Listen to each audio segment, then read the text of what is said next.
apa namanya di Bandung tuh Yomart, ya, kemudian ada Lipo punya apa Food Mart.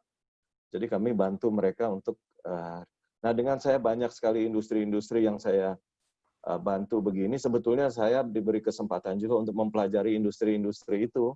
Jadi ya alhamdulillah, tadinya kami hanya bantu franchise, tapi sekarang kami juga bisa share apa aja yang dari insight dari bisnis itu yang kira-kira teman-teman yang mau franchise-kan bisnis perlu meng-upgrade bisnisnya gitu ya. Jadi kami dapatkan insight-insight dari beberapa klien, dari klien-klien yang kami tangani, supaya mereka bisa meleverage bisnisnya dan apa namanya bisa lebih sukses kalau memfranchise-kan bisnisnya. Jadi itu mengenai saya sedikit ya Bapak Ibu. Nah sekarang mungkin di antara Bapak Ibu pasti ya ada yang punya restoran atau punya kuliner, punya kopi barangkali ya. Kalau yang ditangani oleh Pak Agung pasti restoran nih ya. Karena kalau restoran, nah memang dengan adanya pandemik ini, apalagi yang restoran segmen marketnya menengah ke atas, mungkin stop kali ya. Mungkin totally yang namanya hospitality itu ya, restoran, hotel, pariwisata, itu travel, barangkali lagi, ya kita lagi disuruh istirahat bener nih. Yang di mall Pak, Tetapi, total. iya betul, jadi kalau saya dengar datanya ada 13 juta itu yang benar-benar kehilangan pekerjaan, kehilangan income ya, lebih banyak daripada apa ojol-ojol itu. Dan memang hospitality memang salah satu yang paling parah. Tapi buat restoran, kalau Bapak Ibu lihat ini ya, orang nih di 3 bulan kita disetrap begini di rumah, bosen Bapak Ibu ya. Jadi kalau Bapak Ibu lihat, walaupun PSBB lah, PSBB transisi, kalau kita lihat ada restoran-restoran yang sudah buka, itu rame sekali ya. Kafe-kafe orang udah pada janjian di sana, betul kan? Bapak pasti bisa lihat sendirilah. Orang udah bosan di rumah, jadi mereka nongkrong kadang-kadang kurang bertanggung jawab lah. Artinya mereka berani ambil resiko gitu ya, berani kumpul-kumpul walaupun sudah dibatasin 5 orang. Tapi itulah situasi pasar. Artinya mudah-mudahan ini begitu ini rilis ya, saya harapkan sih rilisnya itu kalau segera kita ada vaksinnya atau ada obatnya untuk yang namanya COVID ini, ya orang pasti akan punya confident, punya rasa percaya diri lagi untuk bisa ya bisa, dan mudah-mudahan bisnis Bapak Ibu kembali lagi. Ini satu hal yang pertama yang saya bilang ya apa namanya kita tunggu situasi menjanjikan begini ya Bapak Ibu ya. Yang kedua, kalau Bapak Ibu dengar kemarin Pak Jokowi marah-marah gitu ya, kita lihat nih ternyata ada banyak sekali uang yang akan beredar di masyarakat yang katanya kemarin nggak diturunkan gitu ya. Jadi ada 75 triliun itu baru dari kesehatan, belum dari yang lain-lain.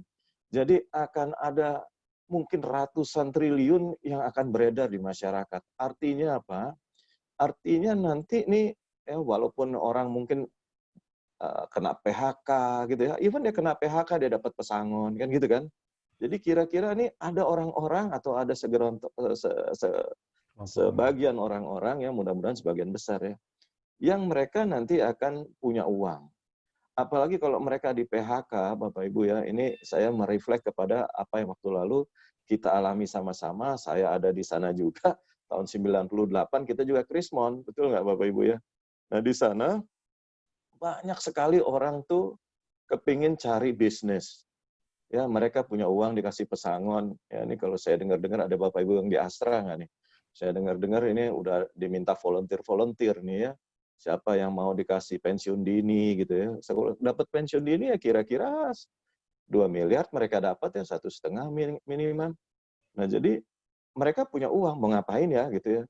Nah disinilah momentumnya yang namanya franchising itu pada waktu lalu, ya, pada waktu 98, 99, 2000, Alfamart itu kami tangani Alfamart tahun 99, Alfamart difranchise-kan tahun 2003.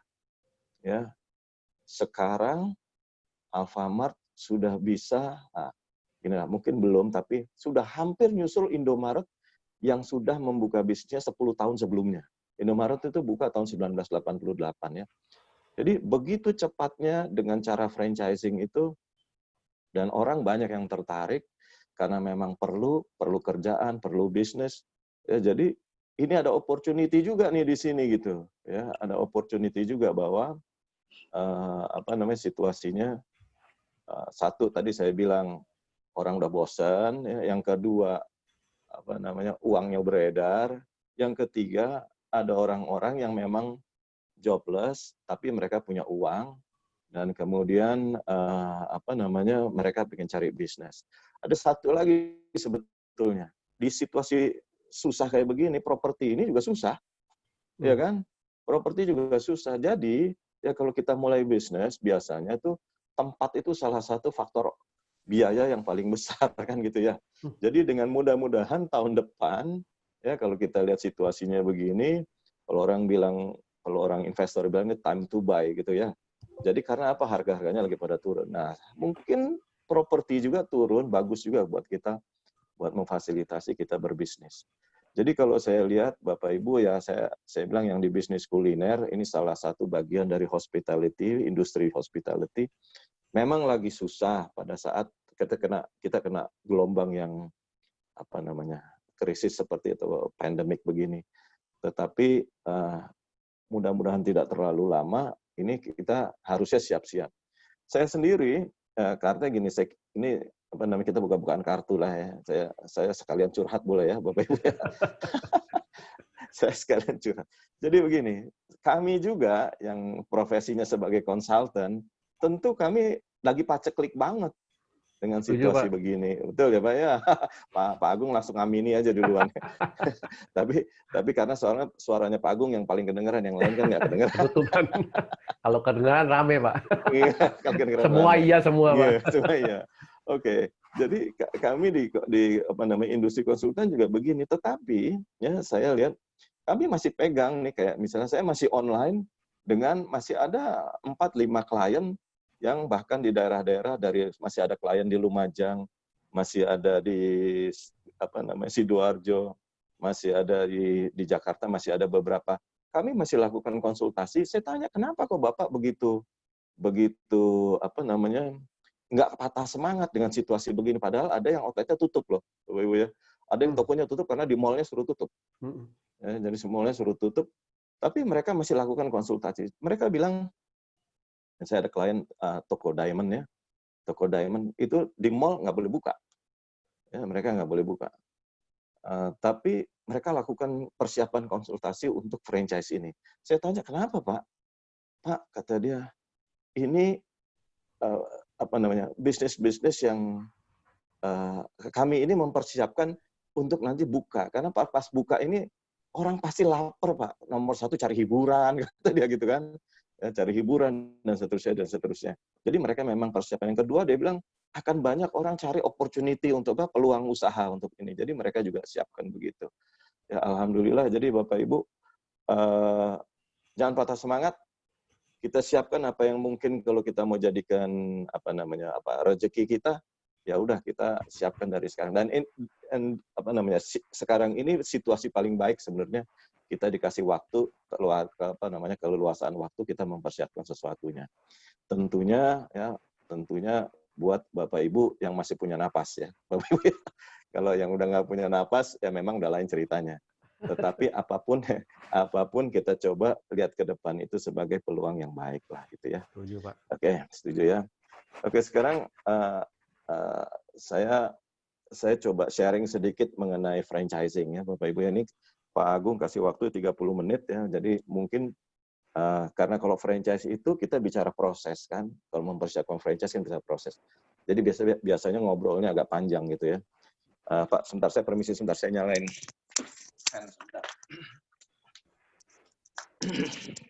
Oke.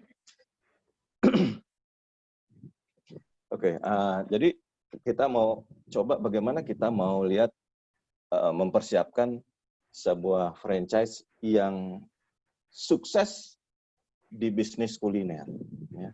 Jadi Bapak Ibu tahu kalau franchising itu adalah duplikasi bisnis yang udah sukses buat dijalankan dan dimiliki oleh orang lain. Jadi sebetulnya definisinya itu ada 3 poin. 1, bisnis yang udah sukses.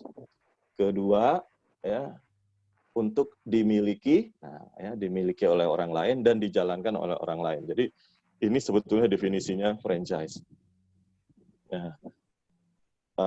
Jadi Bapak Ibu nih yang nanti di bisnis kuliner, kuliner ini sekarang kan masuknya di Backcraft ya, Bapak Ibu ya, sebagai industri kreatif kan.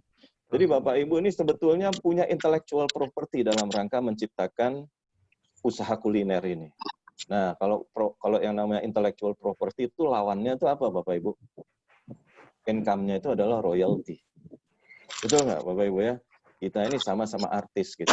Jadi Bapak Ibu, ini sebenarnya Bapak Ibu bisa melisensikan bisnisnya Bapak Ibu ini kepada orang lain.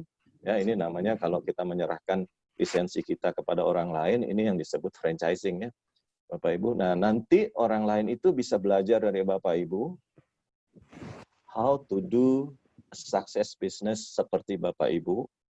Ya, kemudian nanti atas benefit atas apa namanya nih keuntungan-keuntungan yang dia dapat dari Bapak Ibu karena ngajarin dia caranya berbisnis, kasih pinjam brandnya, kasih pinjam sistemnya, maka dia memberikan imbalan dalam bentuk royalti.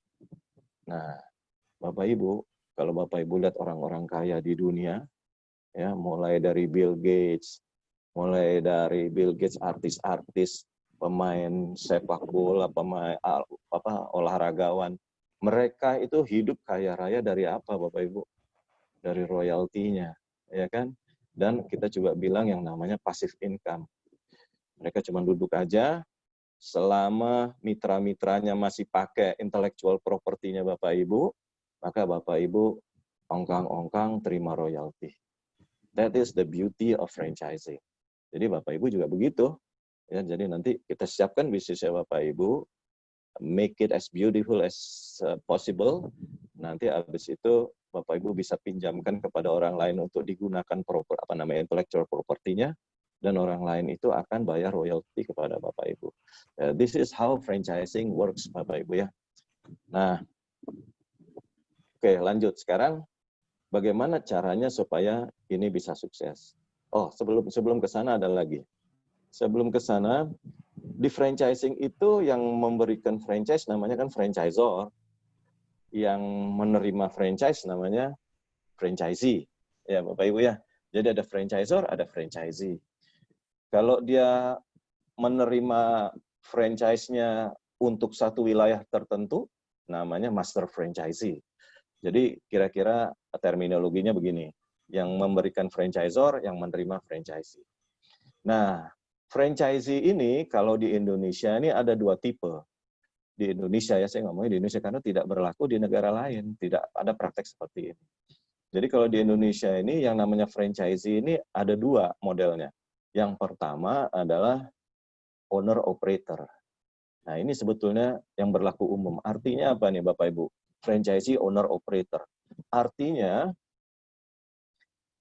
dia beli franchise, ya dia dapat hak franchise-nya, kemudian itu outletnya dia yang miliki dan dia yang kerjakan. Makanya disebut owner operator. Dia owner juga, tapi dia operate juga. Ini satu tipe yang pertama. Nah, di seluruh dunia kalau kita ngomong franchise, ini dia modelnya begini.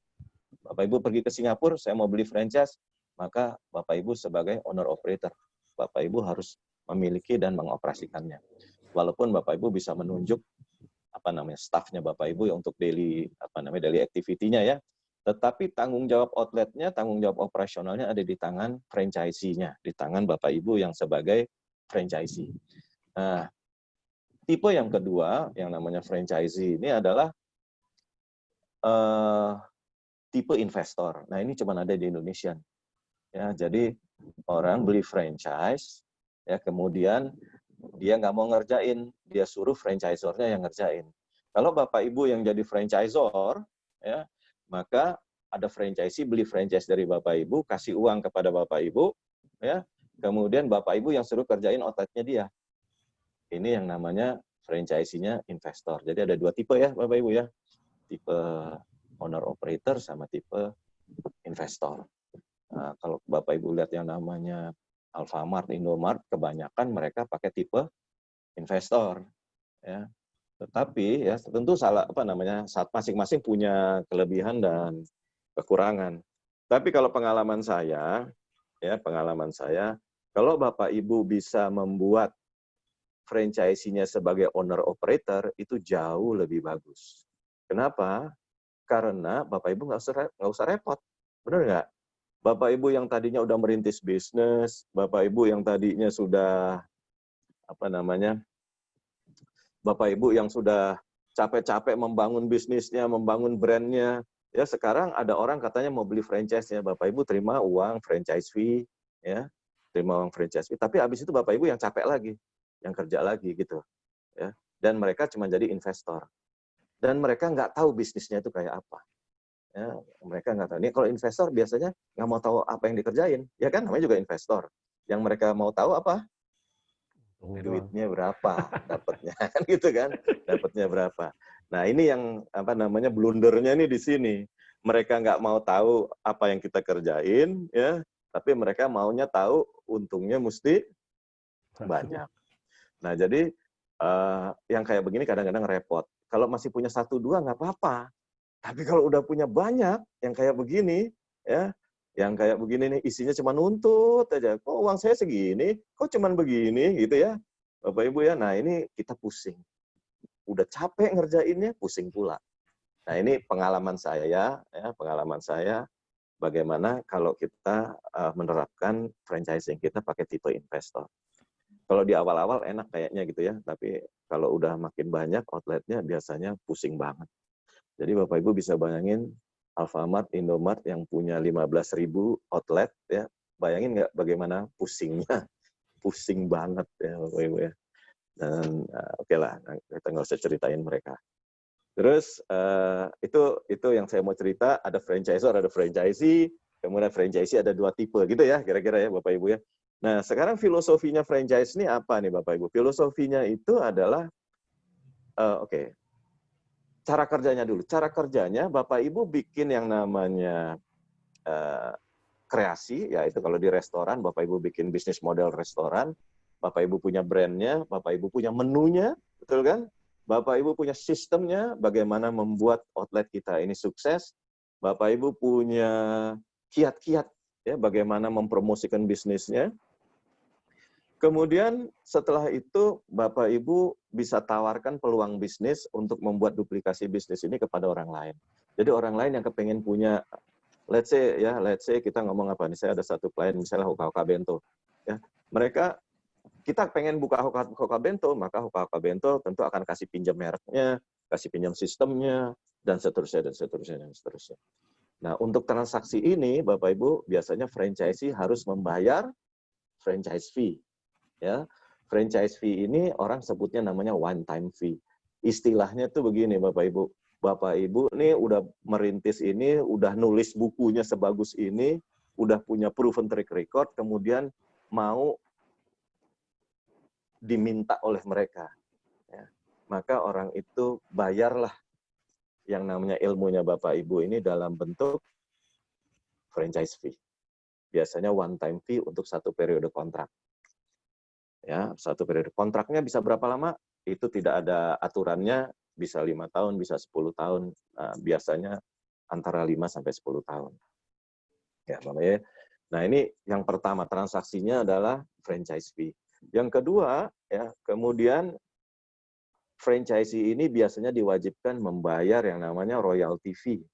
Ya, royalty fee ini adalah kontribusi bulanan ya atau setiap periode kepada franchisor, dari franchisee kepada franchisor yang biasanya dihitung dari omset, bukan dari profit ya Bapak Ibu ya, dari omset. Jadi nah kemudian berapa besarnya? Setiap industri beda-beda karena setiap industri tingkat marginnya kan berbeda-beda. Kalau di kuliner berapa banyak? Nah, kalau di kuliner ya biasanya antara 5% sampai 12%. Tergantung dari kulinernya Bapak Ibu apa. Kalau kulinernya misalnya kafe gitu ya, biasanya persentasenya lebih tinggi karena marginnya lebih besar. Betul ya Bapak Ibu ya? Oke. Jadi ada franchise fee, ada royalty fee. biasanya juga ada fee-fee yang lain kayak misalnya advertising fee dan lain-lain, tapi jumlahnya kecil. Nah, ini adalah transaksinya. Nah, filosofinya apa sebetulnya? Nah, ini Bapak Ibu, kalau Bapak Ibu nanti franchise-kan bisnisnya, Bapak Ibu filosofinya adalah harus membuat franchisee-nya sukses. Harus membuat franchisee-nya sukses. Kenapa? Karena ini Pak Agung udah jam 8:30 nih Pak Agung. Apa terus Pak? Lanjut. Ya. Soal Pak Burang masih ada waktu. Oke. Jadi filosofinya adalah bagaimana franchisor membuat franchisee-nya sukses. Kenapa Bapak Ibu? Karena franchisor itu hidupnya dari royalty. Betul nggak? Selama franchisee-nya sukses, Bapak Ibu bayangin ya, sekarang Bapak Ibu franchisor, kemudian punya franchisee, target sales-nya 1 bulan 200 juta sales-nya, targetnya. Ya, misalnya targetnya. Oke, kalau restoran 200 juta kekecilan ya, Pak Agung ya. Dan misalnya katakan ya, minimal 300 juta sebulan misalnya ya. Kalau 300 juta sebulan, dia bayar 5% kepada Bapak Ibu, maka Bapak Ibu akan dapat uang berapa setiap bulan Bapak Ibu? 1,5 juta ya, betul ya? Ya betul kan? 15 juta, sorry. Ya, 15. Ya. 15 juta ya, 15 juta sebulan. Jadi kalau dia sales-nya lebih tinggi lagi, Bapak Ibu sekarang bantuin franchisee-nya supaya sales-nya naik. Jadi 500 juta. Kan Bapak Ibu jadi dapat income-nya lebih besar lagi. Benar nggak Bapak Ibu? Ya. So this is the philosophy in franchising, bagaimana Bapak Ibu harus support franchisee-nya supaya sukses. Kalau Bapak Ibu tadi sempat melihat videonya Pak Agung mengenai McDonald's, itu videonya cynical banget ya. Videonya itu cynical, ceritanya menyudutkan McDonald's sebagai franchisor, lo ngambil duit banyak banget gitu, franchise-nya cuma dapat dikit gitu ya. Tapi sebetulnya filosofinya adalah ya seharusnya kalau kita franchising itu membuat franchisee kita successful. The more dia successful, the more kita lebih sukses lagi. Kan gitu ya, Bapak Ibu ya. Jadi ya kalau nanti Bapak Ibu kalau Bapak Ibu franchise-kan bisnisnya, ada 3 kegiatan utama yang Bapak Ibu perlu lakukan. Ya. Oke, ada 3. Tolong di-mute dulu. Host tolong di-mute. Oke. Lanjut, Pak. Bapak Ibu, jadi ada 3 kegiatan utama Bapak Ibu sebagai franchisor. Yang pertama ya, Bapak Ibu harus bikin branding. Bikin branding. Brand untuk value-nya naik terus gitu. Ya, jadi brand-nya makin terkenal, ya, makin orang kepengen tahu. Nah, ini adalah salah satu alasan kenapa orang kepengen beli franchise-nya Bapak Ibu. Yang kedua, ini juga sebagai alasan kenapa orang atau customer kepengen belanja di outletnya franchisee. Ya, jadi yang pertama bikin branding. Yang kedua, ya, yang Bapak Ibu perlu lakukan adalah kalau sekarang Bapak Ibu punya kuliner, ya, yang Bapak pikirin cuman menu, gitu kan ya, bagaimana laku, betul nggak? Kalau Bapak Ibu sekarang punya kuliner, punya resto misalnya. Tapi kalau nanti Bapak Ibu sudah jadi franchisor, ini ada paradigm shift, ada pergeseran paradigma. Bapak Ibu mikirinnya bukan soal menu lagi. Menu is automatically already done, gitu ya, udah selesai udah. Yang Bapak Ibu mesti pikirin adalah bagaimana membuat franchisee-nya sukses. Franchisee-nya sukses itu yang pertama kegiatannya branding. Yang kedua kegiatannya training.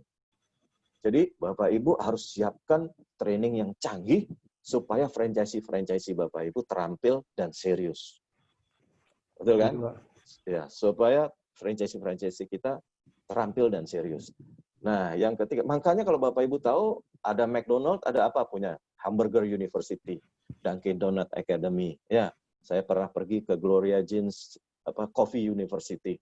Jadi mereka punya training center yang benar-benar sophisticated, yang benar-benar serius dikerjainnya. Ya. Nah, ini tujuannya apa? Membuat franchisee-nya terampil dan dia sukses di bisnis.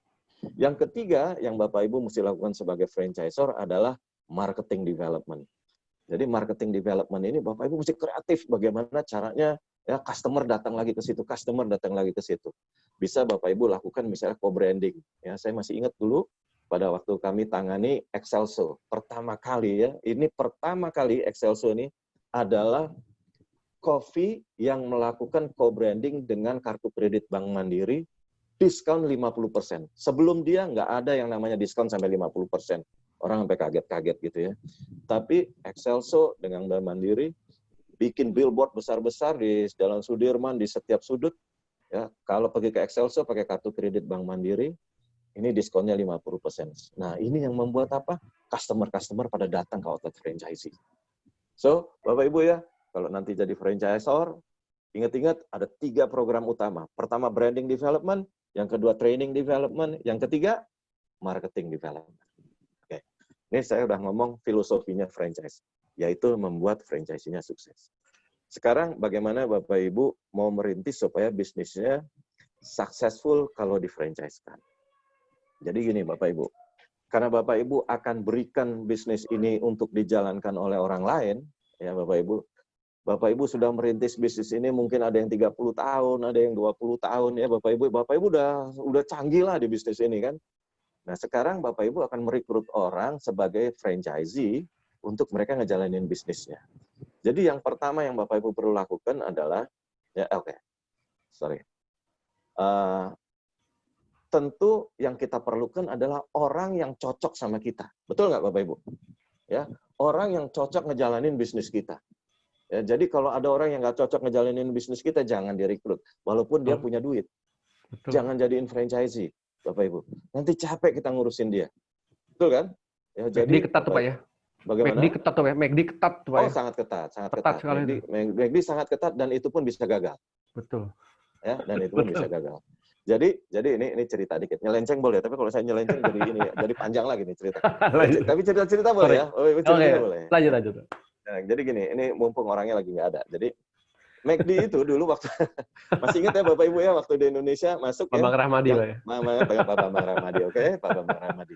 Jadi Pak Bambang Rahmadi cerita sama saya ya pada waktu dia ambil franchise itu, dia cerita sama saya. Dia proses itu pasti tahunan. Karena yang rebutan ambil franchise-nya McDonald banyak dari Indonesia kan. Ya, pada waktu itu dia jadi mantunya Pak Sudarmono, wakil presiden. Kebetulan dia dapat, ya. Dia diseleksi macam-macam ya. Mungkin Pak Bambang Radi pernah cerita lah dia ngepel dan lain sebagainya. Tapi yang paling unik begini Bapak Ibu. Itu direkturnya McDonald dari Amerika. Dia kepingin diundang oleh Pak Bambang Ramadi makan malam di rumah. Ya. Dia kepingin diundang oleh calon master franchisee-nya untuk makan malam di rumah. Alasannya adalah he wants to know the family. How good the family. Gitu. Jadi dia minta sampai ke situ. Jadi dia adakan itu. Ya namanya perkembangan berbeda ya. Pak Bambang Rahmadi cerai kan. Di akhirnya dia sama McDonald cerai juga. Ya. Tapi udah seketat itu bikin seleksinya ya masih bisa. Tapi begitulah bagaimana franchisor hati-hati untuk memilih franchisee. Ya, saya pun punya pengalaman beberapa kali membantu teman-teman kalian yang beli franchise dari luar negeri. Saya ini sampai di psikotes. Ya, berkali-kali ngajuin, bikin paper, bikin apa, terakhir mesti di psikotes. Ya, beginilah yang namanya franchisor menyeleksi yang namanya franchise. Jadi, yang filosofi yang kedua ya Bapak Ibu ya, cari orang yang cocok sama kita. Maka saya bilang kalau Bapak Ibu nanti meluncurkan franchise-nya, Bapak Ibu bukan jual franchise sebetulnya, tapi merekrut franchisee. Because you have to choose ya franchisee yang mana yang cocok sama saya. Nanti Bapak Ibu bikin kriterianya lah. Ya, oke. Berikutnya, sekarang saya mau masuk teknis bagaimana Bapak Ibu mempersiapkan bisnis model, restorannya atau kulinernya, supaya franchise ini bagus kalau di-franchise-kan. Yang pertama Bapak Ibu, karena nanti franchisee ini kepengen belajar dari Bapak Ibu, ya tentunya, maka Bapak Ibu perlu mastery di bisnisnya. Ya, Bapak Ibu perlu mastery di bisnisnya. Maksud saya begini, karena ini nanti franchisee banyak tanya nih sama Bapak Ibu. Ya, tanyanya macam-macam. Ada yang teknis, ada yang nggak teknis. Misalnya, saya tanya gini, baru pertama kali dia tanya, Pak, lokasi saya cocok apa enggak ya? Nah, Bapak Ibu mesti jawab yang tepat.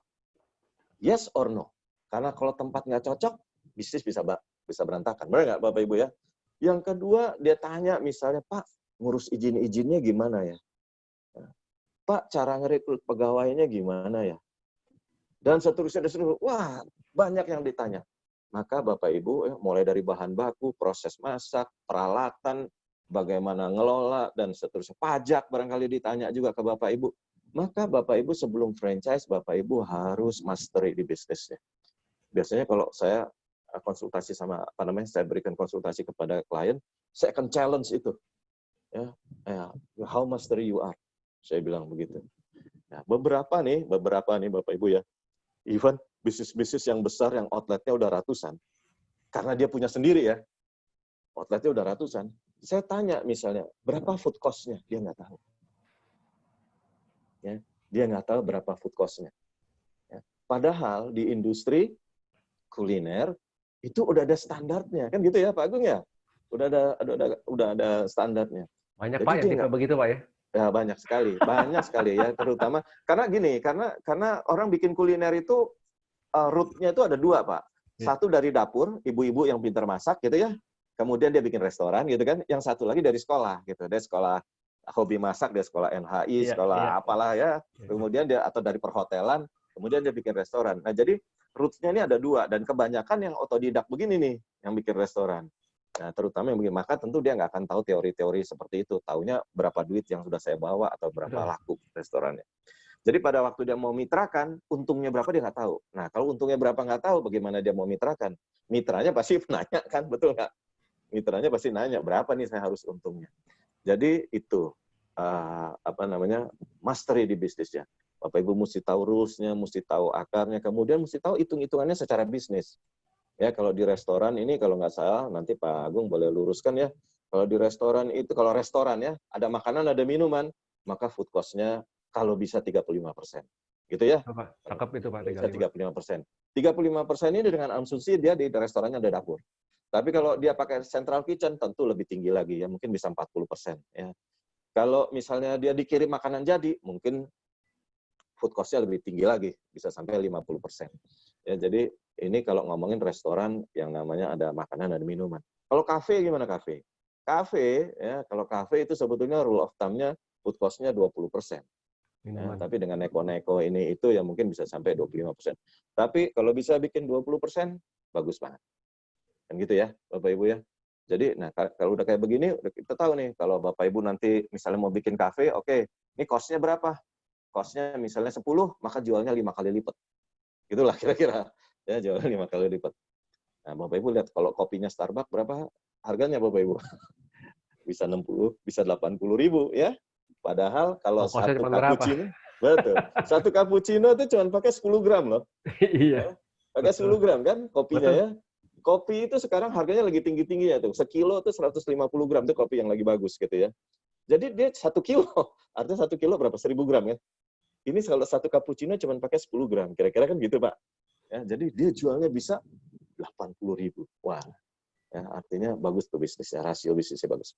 Oke, jadi ini Bapak Ibu yang kira-kira perlu siapkan oleh Bapak Ibu. Nah, yang pertama Bapak Ibu mesti mastery. Yang kedua, bikin bisnis modelnya ini unggul menang bersaing. Artinya memang Bapak Ibu punya potensi di bisnisnya ini lebih laku dari yang lain. Ya. Yang kedua, Bapak Ibu punya restoran ini atau punya restonya ini kalau bisa, nih Bapak Ibu ya, marginnya lebih gede dari yang lain. Nah, gitu. Ya, jadi buat saya kalau bisa bikin bisnis model yang unggul menang bersaing begini, ini udah satu keunggulan buat Bapak Ibu. Untuk di franchising pasti franchisee-nya senang banget, ya kan? Yang kedua, Bapak Ibu, setelah Bapak Ibu bikin bisnis model yang bagus, ya, sekarang Bapak Ibu perlu standarisasi. Standarisasi itu mulai dari standarisasi bentuknya, standarisasi prosesnya, ya, SOP-nya, dan seterusnya, dan seterusnya. Ya, setelah itu, setelah standarisasi, Bapak Ibu sekarang hitung-hitungan nih, ya, untung kita ini masih bisa dibagi-bagi apa enggak? Makanya tadi saya bilang standarnya harus ada, untungnya marginnya harus 65% kalau restoran. Kalau kafe, ya, kalau bisa antara 75%, 80% is even better. Gitu ya, Bapak Ibu ya. Nah, kalau udah kayak begini, ya Bapak Ibu baru yang namanya Bapak Ibu beli kasih franchise kepada orang lain, maka orang lain bisa bayar royalti kepada Bapak Ibu. Kalau marginnya nggak bisa segede gini, Bapak Ibu, ya, dia bayar royalti ke tempat Bapak Ibu sebagai franchiser, dianya mati. Ya kan? Kalau dianya mati, Bapak Ibu bisnisnya mati juga. Kan gitu ya. Jadi yang paling benar adalah membuat franchise-nya untung, ya, di mana dia bisa bagi-bagi sama Bapak Ibu sekalian. Nah, ini yang langkah yang ketiga. Yang keempat, Bapak Ibu, sekarang Bapak Ibu mulai setelah bisnis modelnya jadi, hitung-hitungannya bagus, ya, maka yang berikutnya adalah Bapak Ibu mulai menawarkan peluang bisnisnya ini.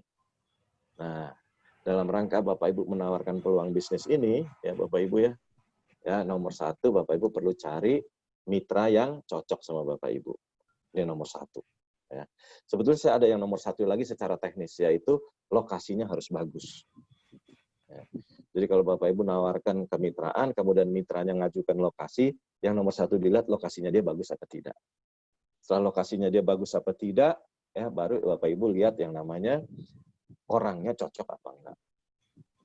Setelah orangnya cocok, Bapak Ibu ya, baru kita lihat duitnya ada apa enggak. Ya, jadi duitnya bisa belakangan. Kenapa?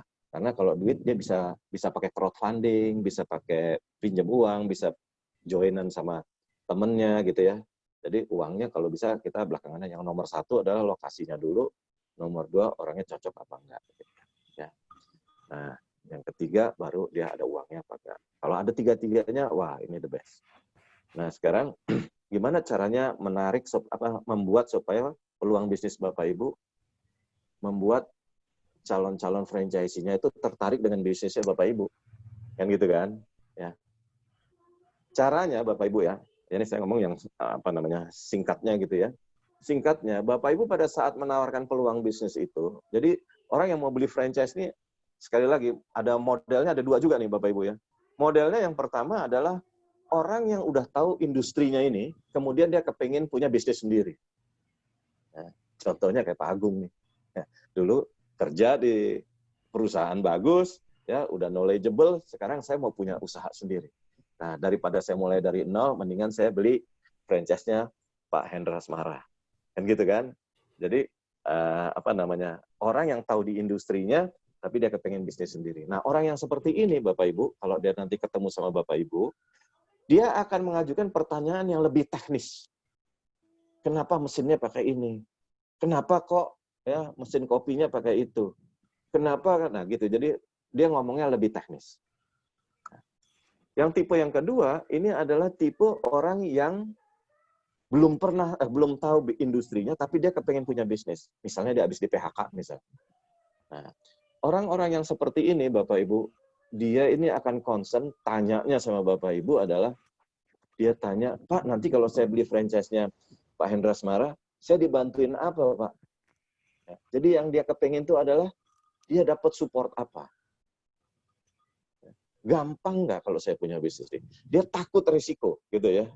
Jadi kalau Bapak Ibu nanti pada saat menawarkan franchise, ya nomor satu, ya, karena Bapak Ibu sudah mastery, tadi saya bilang ya, Bapak Ibu ya, karena Bapak Ibu udah mastery, maka Bapak Ibu akan bisa menyajikan teknisnya itu tentu yang paling bagus. Maksud saya, paling efisien barangkali, paling efektif barangkali kan gitu ya. Ini Bapak Ibu yang pertama yang. Jadi orang-orang yang tahu mengenai teknis industrinya bisa terjawab. Yang kedua, Bapak Ibu perlu juga mempresentasikan yang namanya support kepada franchisee. Bapak Ibu nggak perlu pengalaman 30 tahun seperti saya, gitu ya. Karena apa? Karena kita udah bikin standarisasinya. Saya sudah punya formula bagaimana mengevaluasi lokasi Bapak Ibu, apakah ini bagus atau tidak. Ya, kemudian ini Pak Ides ya Pak ya, Pak Ides Yanto ya. Kemudian Pak Ides Yanto kasih presentasi kepada calon franchise, Pak. Bapak Ibu tenang aja, ini saya punya tim yang akan support Bapak Ibu, ya. Mulai dari tim marketing ini ada tim training yang kasih bantuan kepada Bapak Ibu. Ini ada tim yang ngurus supplier. Jadi akan memberikan supply kepada Bapak Ibu tepat waktu. Ini ada tim logistik yang nanti kirimnya nggak akan ya terlambat. Nah, yang kayak begini nih Bapak Ibu, kalau kasih presentasi kepada calon franchise-nya pasti dia senang. Benar nggak Bapak Ibu ya? Jadi support apa yang bisa diberikan kepada franchisee? Inilah yang Bapak Ibu mesti presentasikan. Dengan begini, apalagi kalau itu organize ya, Bapak Ibu punya timnya, nggak one man show gitu ya, nggak lo lagi gitu kan. Nah ini franchise-nya pasti senang, calon franchise-nya. Kalau dia nggak deal saat itu, pasti dia cerita kepada orang lain. Kalau mau beli franchise, beli aja franchise-nya Pak Agung gitu ya, pasti mereka dia udah siap semua. Nah ini jadi ketuk tular yang bagus Bapak Ibu ya. Jadi ini bagaimana caranya Bapak Ibu menawarkan franchise. Nah setelah itu cocok, semua cocok, dia berminat, Bapak Ibu cocok ya, barulah Bapak Ibu tanda tangan perjanjian franchise. Perjanjian franchise ini kalau kita bahas bisa dalam. Intinya Bapak Ibu ya,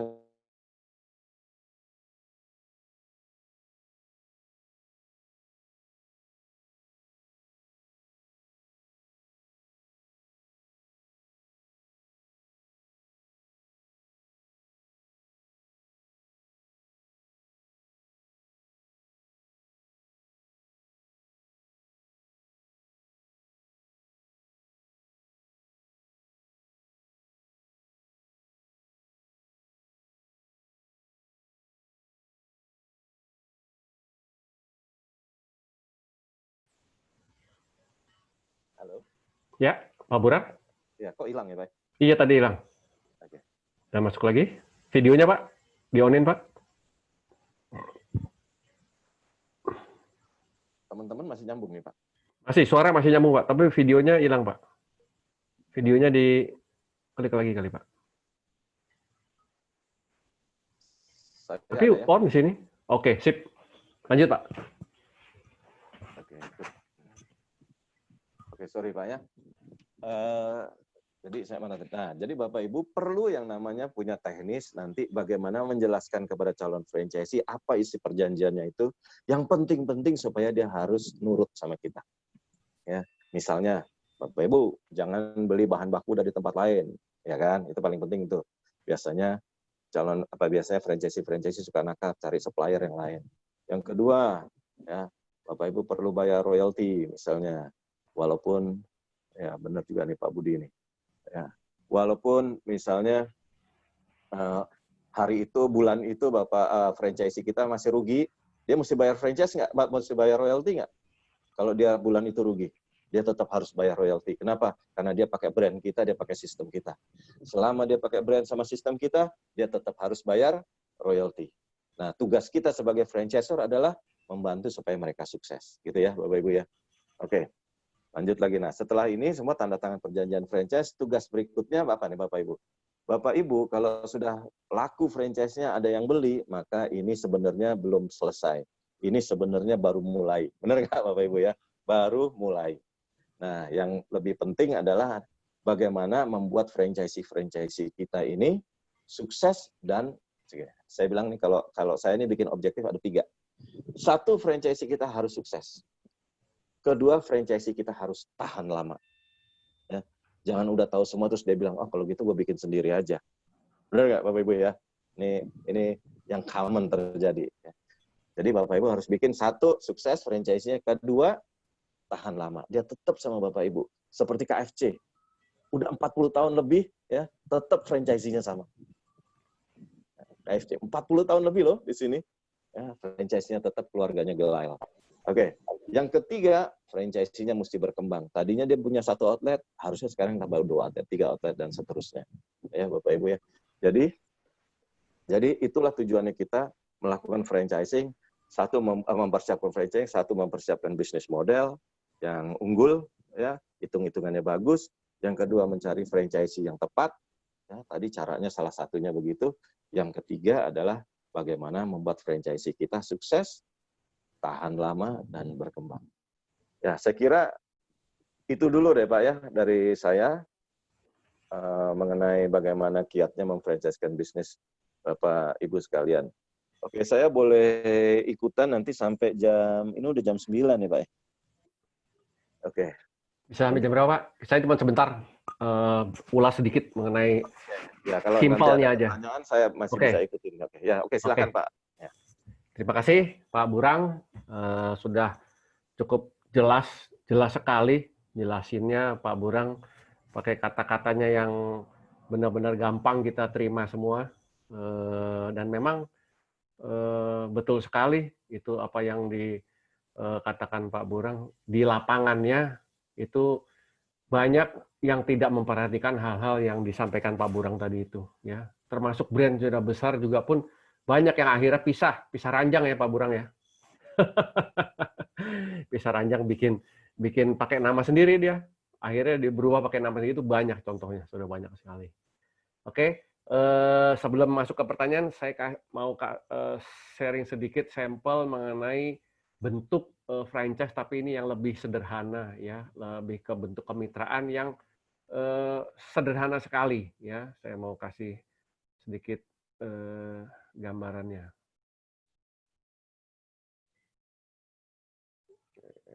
Sorry, sebentar.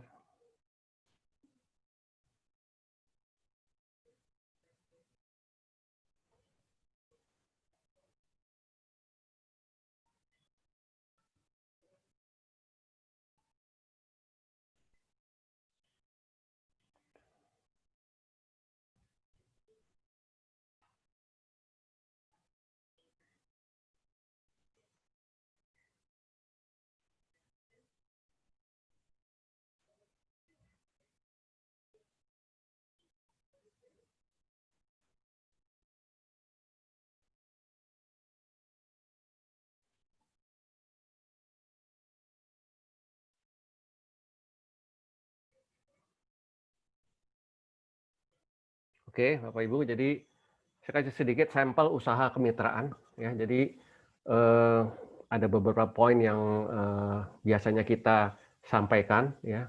Dari pertama yaitu potensinya sendiri seperti tadi Pak Burang sampaikan, apa sih ya, kekuatannya itu apa ya, yang menjadi unik, yang menjadi lain, yang buat menarik orang itu apa ya, kita sampaikan di situ. Ya, yang kedua adalah proses kemitraannya ya, nanti kita masuk lebih jauh.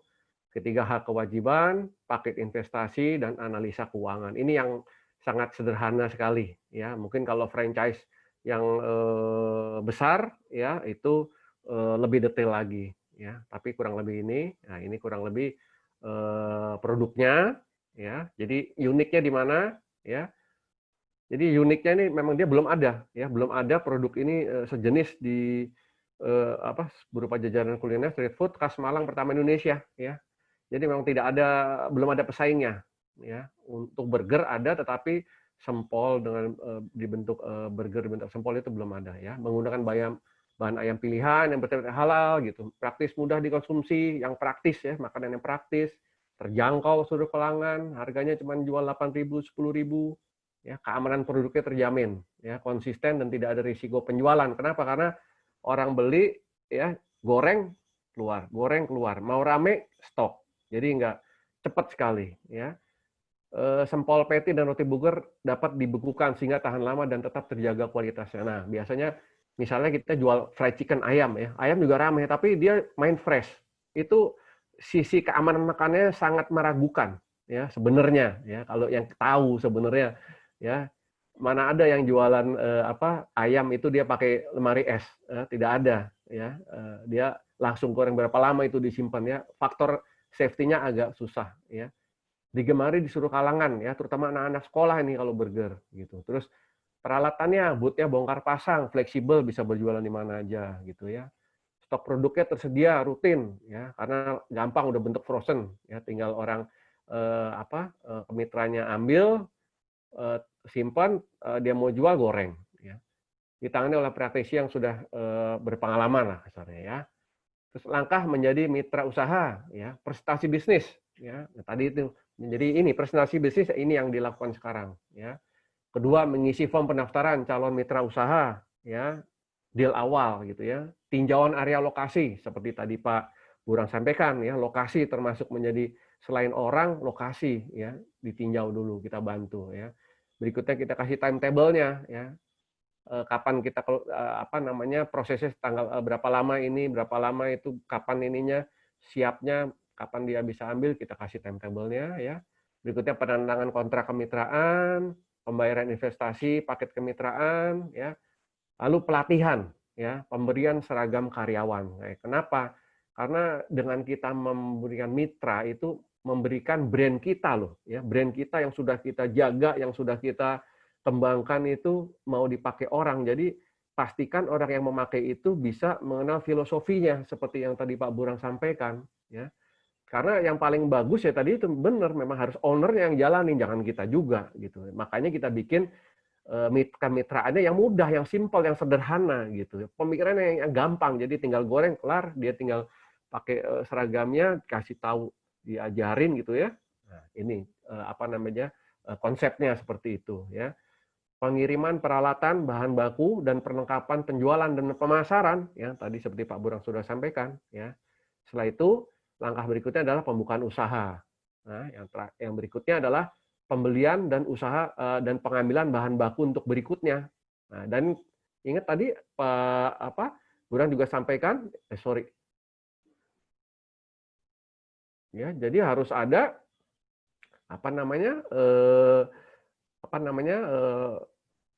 orang harus datang lagi si ininya menghadiri pertemuan berkala, ya. Jadi di kita bagaimana supaya mereka kita bantu jika ada hal-hal yang dia hadapi harus ada dibantu gitu ya. Bagaimana dia sukses itu yang poinnya. Ya, kewajiban pihak pertama ya. Jadi apa? Menyiapkan sarana penjualan dan peralatan operasional kemitraan ya. Jadi pihak pemberinya ya, menyiapkan persediaan awal bahan tentunya.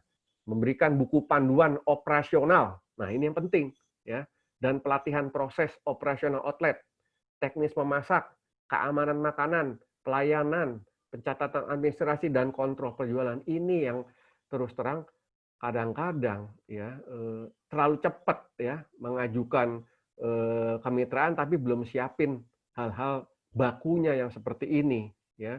Tadi kalau yang sempat lihat di video ya, yang pertama tadi dijelasin itu apa-apa saja yang harus disiapin ya.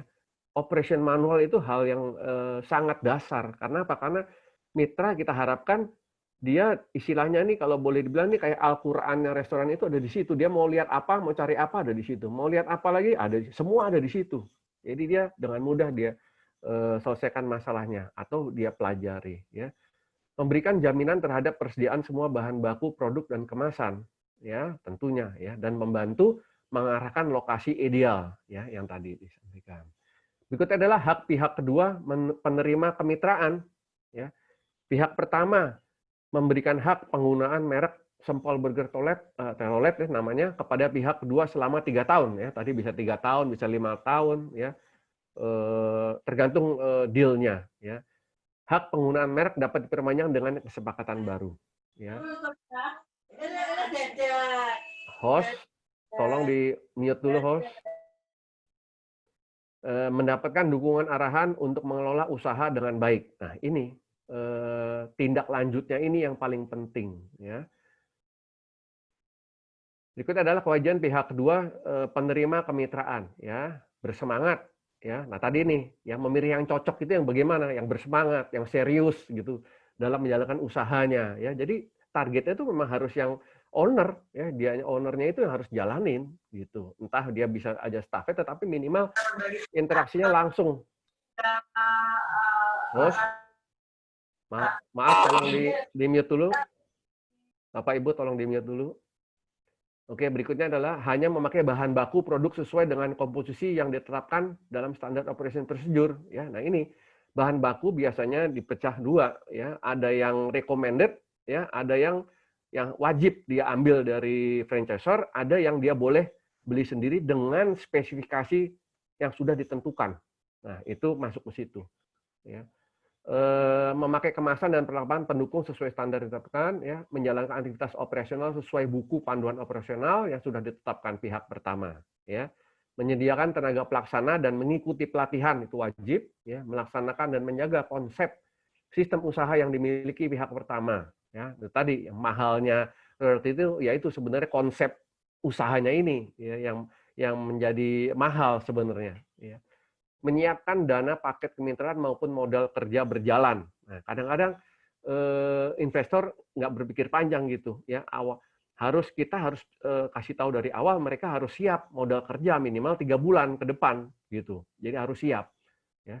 Setiap melakukan pengembangan usaha dimintakan persetujuan dari pihak pertama. Nah, ini biasanya kalau kemitraan itu kadang-kadang dia sudah punya produknya sudah punya, kalau apalagi yang simpel ya, seperti model boot ini, dia bisa tiba-tiba buka sendiri di tempat lain, karena dia udah tahu dia buka sendiri dengan alat sendiri. Nah, kita harus jagain. Kenapa? Karena nanti akan berdampak kepada brand kita. Kalau kita tidak ikut kontrol, ya, kita jelek, brand kita juga ikut jelek juga. Ya. Menjaga standar kualitas produk, pelayanan, dan kebersihan. Karena ini di bidang kuliner, 3 ini menjadi hal yang utama dan umum, ya. Quality, service, and clean lines. Ya, itu standar di mana-mana. Kalau McD ditambah konsistensi, ya. Wajib mengikuti training ulang, ya, training berkala yang diadakan oleh pihak pertama setiap ada pengembangan dari SOP, ya. Karena namanya SOP itu selalu updating, ya, dan kalau ada perlu menyesuaikan tentu harus ada retraining ulang lagi, ya. Dan penerima kemitraan dia harus mengikuti pertemuan, ya, evaluasi usaha yang diadakan oleh pihak pertama, karena dengan begitu mereka menyadari bahwa dia selalu dibantu, ya, selalu dibantu setiap ada masalah, ya. Kadang-kadang tidak semua juga mitra itu dia mau menyampaikan masalahnya. Kalau tidak, kita pancing, ya, menanyakan misalnya kayak tadi Pak Burang tanya, ya, cost-nya bagaimana, ya.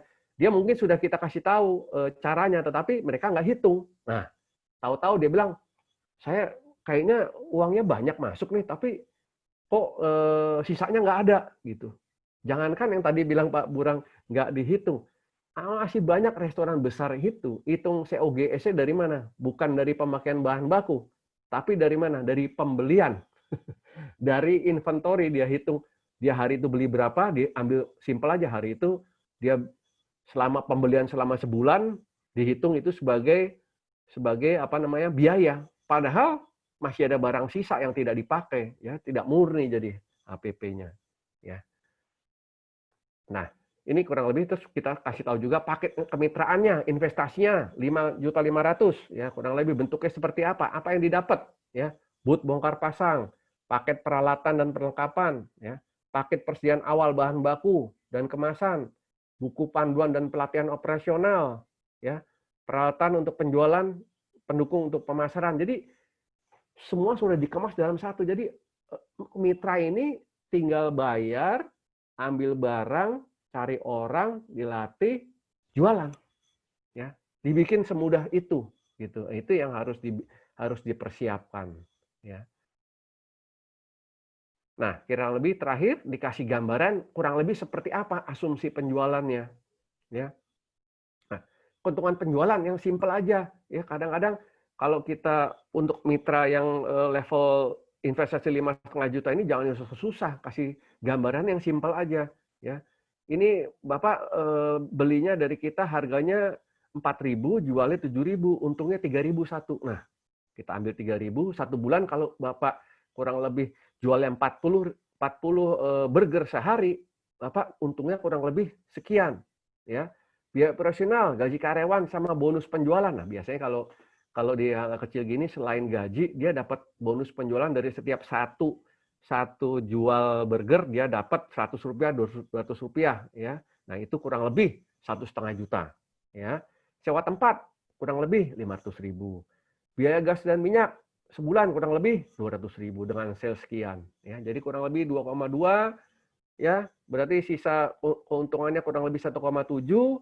Nah, kalau kita hitung ROE-nya, ya, dari investasi 5,5 juta, untungnya 1,7, itu kurang lebih ketutup dalam 3,2 bulan. Nah, kurang lebih seperti itu, Bapak Ibu. Ya, jadi gambaran gampangnya, ya. Tadi kalau Pak Burang cerita lebih secara sistem, ya. Kalau saya bicarakan secara praktikalnya, sampelnya, ya, yang mudah, ya. Nah, tentunya tinggal tergantung daripada produknya, ya. Oke, saya rasa dari saya itu kita mumpung Pak Burang masih bisa ada waktu, Pak Burang bisa di-on-kan lagi, Pak Burang. Pak Burang masih standby. Oke, bisa di mute, Pak.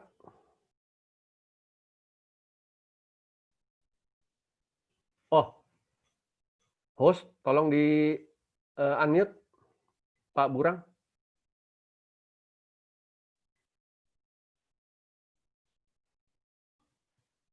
Bisa di-unmute sendiri, Pak Burang? Dari situ nggak bisa?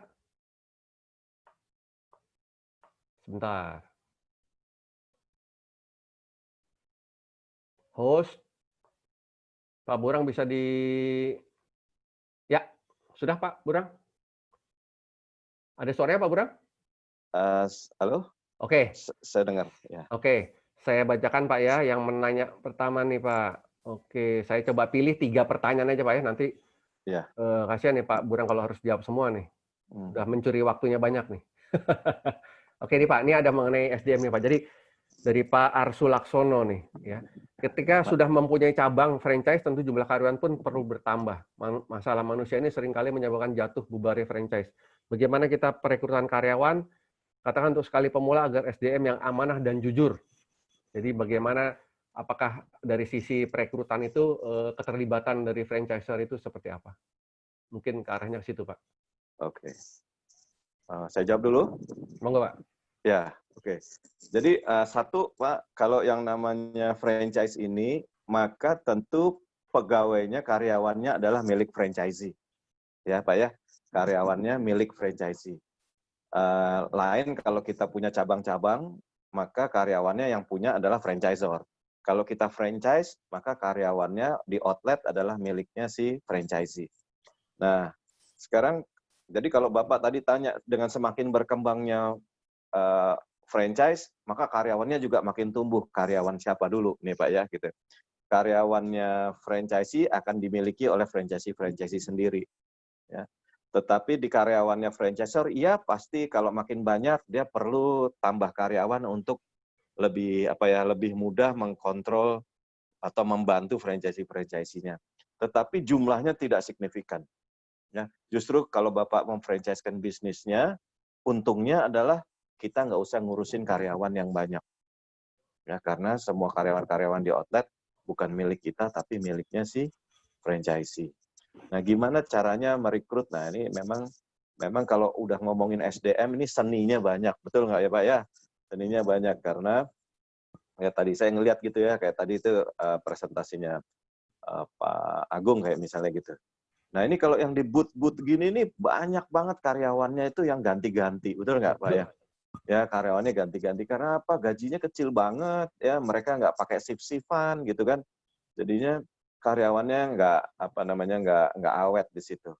Tetapi memang memaintain karyawan, satu, menyeleksi karyawan itu tentu ada panduannya dari franchisor.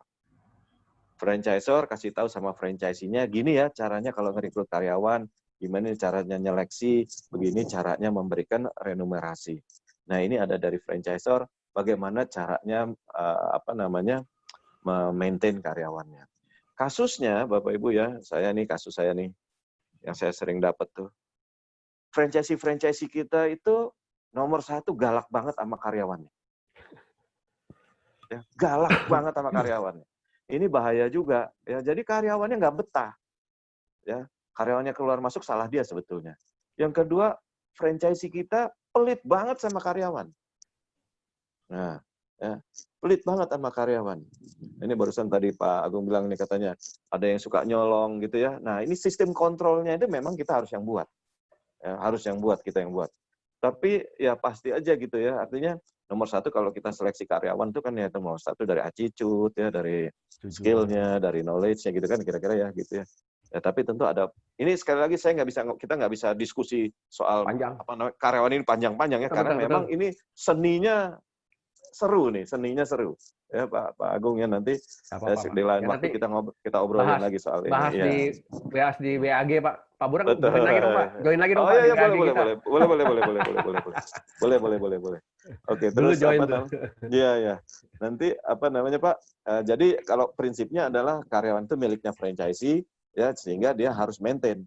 Kalau kalau dianya maintain karyawannya nggak baik, tentu susah.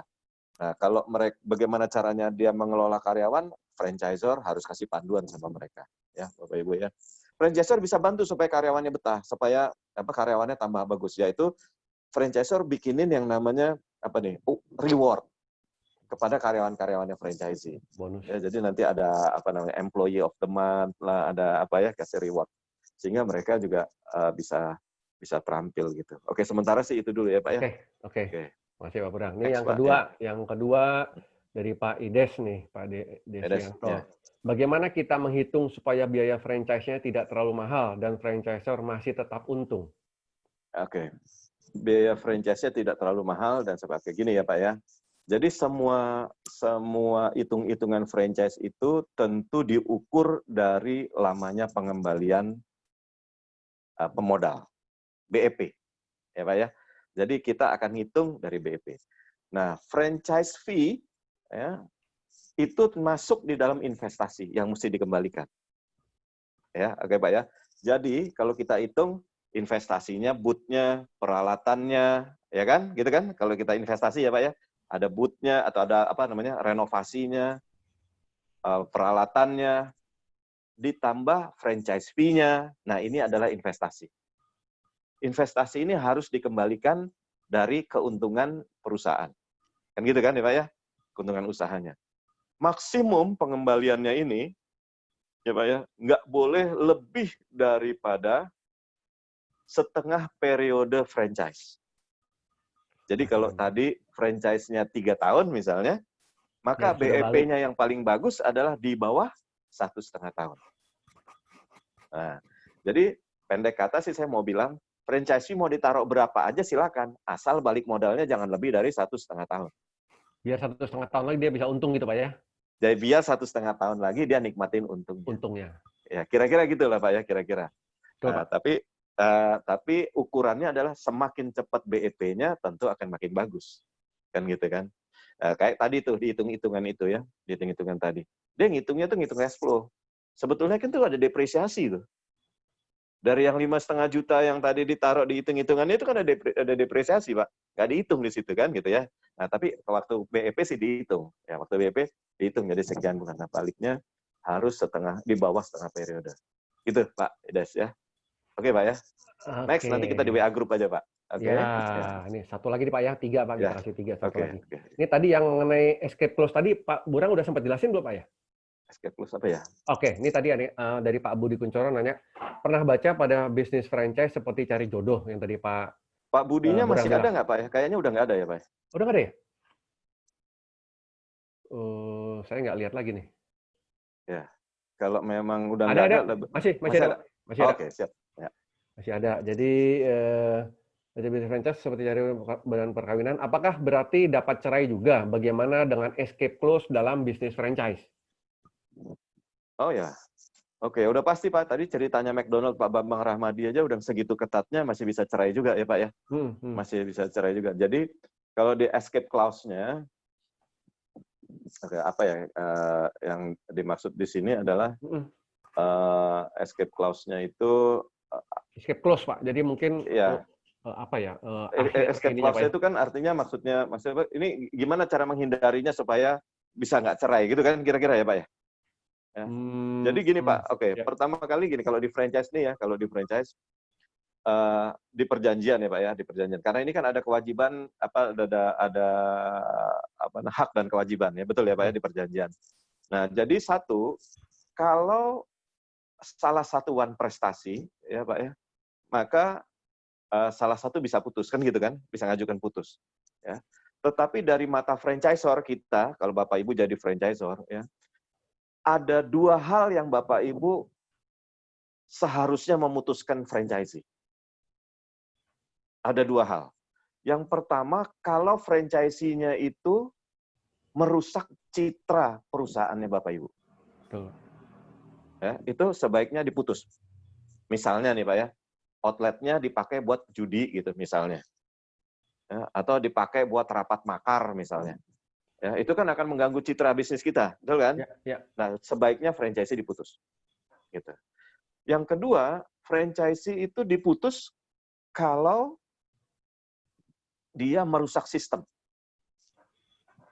Nah, misalnya, ya kita udah dibikin perjanjian bahwa dia hanya boleh mengambil bahan baku dari supplier yang ditunjuk misalnya. Tapi ternyata dia ngambil dari tempat lain, misalnya gitu. Atau dia wajib membayar sebelum tanggal 10 gitu. Tapi dia ngutang. Nah, yang kayak begini-begini ini bisa diputus. Atau sebaiknya malah diputus. Karena kalau enggak, dia akan mengganggu sistem yang lain gitu. Nanti mulai sistem-sistem atau franchise kita yang lain itu terpengaruh dengan merusaknya sistem dia rusaknya sistem kita. Oke. Nah sekarang escape clause-nya bagaimana? Kalau Bapak mau tanya misalnya escape clause-nya ini, pertama kalau dia putus itu seperti apa?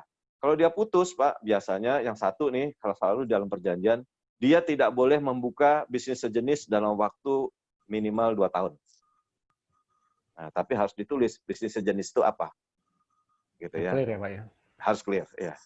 Yang kedua misalnya dia tidak dapat minta kembali uang franchise fee yang udah dibayar, gitu. Karena sebetulnya dia itu udah kita kasih ilmunya. Kan gitu kan? Menjalani. Udah tahu ilmunya gitu. Udah tahu ilmunya. Jadi semua apa yang kita rintis selama puluhan tahun ini sebetulnya udah kita buka kepada dia gitu kan. Dia sengaja bikin nakal-nakal kemudian dia mau minta berhenti tapi udah dapat semuanya gitu ya. Oke. Yang ketiga, Pak, dia harus punya melaksanakan yang namanya non closure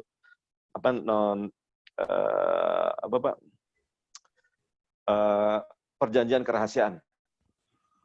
Ya, non disclosure agreement. Menjaga kerahasiaan. Ya. Dia harus menjaga kerahasiaan termasuk yang namanya semua sistem, semua manual, semua SOP ya harus dikembalikan sama kita. Nah, escape clause-nya kira-kira gitu. Non disclosure agreement. Ya, thank you Pak Cakra ya. Betul. Ya, kira-kira itulah Pak ya kalau gamenya dia bagaimana kalau perjanjian ini putus gitu. Jangan putus. Gitu Pak. Oke. Siap. Waduh, terima kasih sekali nih Pak Sama-sama, Burang. Pak. Sudah jelas. Ya. Sama-sama Pak Budi ya. Ya, semuanya nanti monggo yang belum join di WAG diskusi. Dulu Pak Burang waktu lagi nggak sibuk masih ikut gabung dulu, mungkin terus sibuk. Jadi nggak sempat ikut lagi. Saya juga lupa juga tuh kenapa kok iya. Nanti saya invite lagi Pak Burang. Baik Pak. Biar rame. Ya. Oke, ya. kalau gitu sekarang sudah pukul 9, setengah 10 nggak kerasa ya. Jadi cukup menarik pembicaraan kita ya karena memang sebenarnya potensinya masih ada ya Pak Burang ya. Jadi ke depan ini tinggal kita bagaimana memilah-milah ya. Insyaallah lah Pak ya. Malah targetnya kalau bisa jangan kita beli franchise Pak ya, membuat franchise kan gitu tadi arahnya. Betul Pak Burang ya?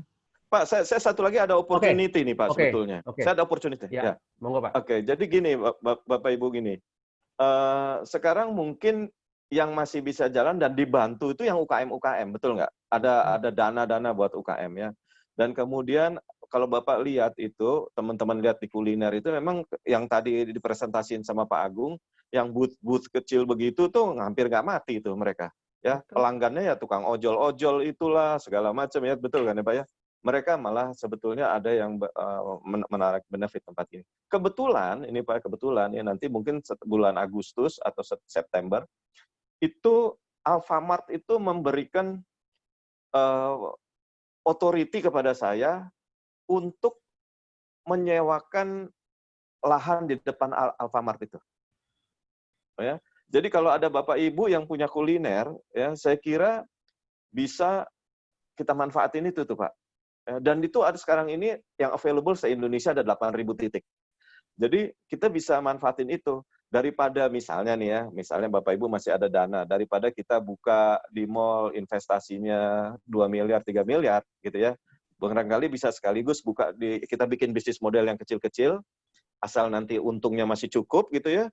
Ya, nanti kita bisa buat aja di depan Alfamart. Jadi lokasi no issue lagi. Ya, saya kira ini mungkin mudah-mudahan ya, mudah-mudahan.